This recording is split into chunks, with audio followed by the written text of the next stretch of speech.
Hey, it's Soul with some more Dragonflight coverage. Help feed the YouTube algorithm by liking this video and subscribing for more content.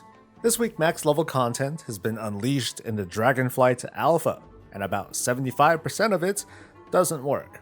Fortunately, some of it does, and today we're going to take a first look at these elemental storm events that take place throughout the Dragon Isles.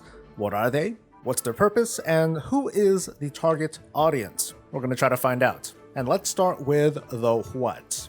Every now and then, areas around the Dragon Isles will go through an invasion event of sorts. Mobs in the area will be modified, the skybox will change. It's not so different from the Tormentors of Torghast event where smaller parts of a zone are altered.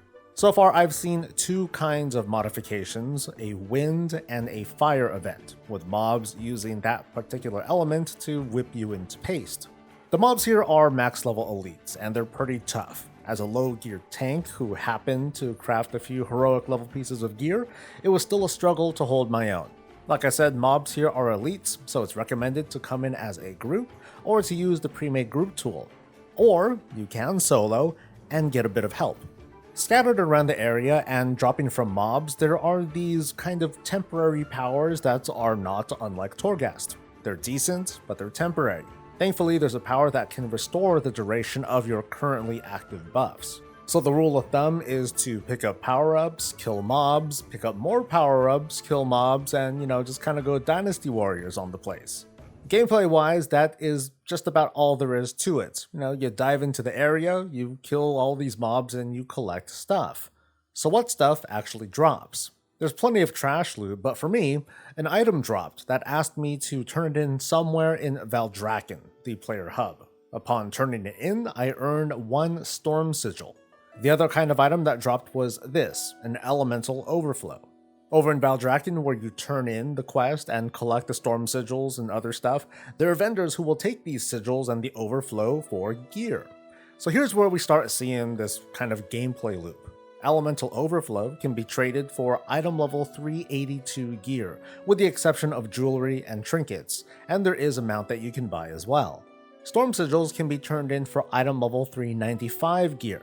Now for context, crafted epic gear starts at an item level of 393, which is supposed to be the equivalent of Raid Finder gear.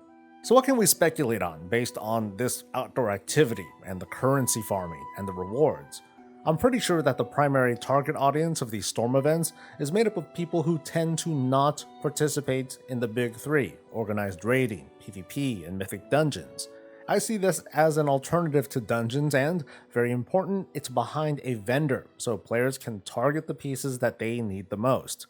And I think that's what'll make it also appealing for mid-range players as a gap filler between their regular raid and dungeon drops. If this sort of event is available fairly regularly at the start of the expansion, you bet that you'll see very high participation rates from all players to help kit their characters out, and if nothing else, there's a transmog set that you get out of it too. Primarily though, this is for the not so hardcore player who wants something to work towards, and what I think is a bit different here is that for outdoor content, it's not exactly a cakewalk. Mob packs can be tough for classes without a strong self-healing toolkit, so they're going to want to look around for power-ups, because they're scattered about too. The expected result here, I think, is probably going to be a little bit similar to Zereth Mortis and Sandworn gear, a more combat-oriented style of progression that awards player power. Unlike Zereth Mortis though, there's no Cypher upgrade system that's pretty much bypassed the other vendor, which made Sandborn gear useless, until they let it be used in the Creation Catalyst, that is. In the longer term, crafted gear is going to be the endgame for world content players. With these storm events, there's a lot of control that players will have with how they gear up. Overall, I think this is a good way to get folks into outdoor combat at the start of Dragonflight. It's a little bit tough considering the elites, but with some cunning and power-ups, it's manageable for solo players. And keep in mind that I'm only presenting one slice of outdoor endgame. This just so happens to be the one that's centered on a player power loop. There are still unknowns due to the limited testing, like how often are these events going to appear? How much of this currency can be farmed up in a day or a week by average?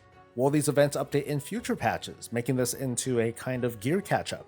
There's a lot more to check out as it becomes available, so come on back for more Dragonflight coverage. And for now, that's it. I hope this was informative, and if so, please like the video. Come back for more and let us know what you think in a comment.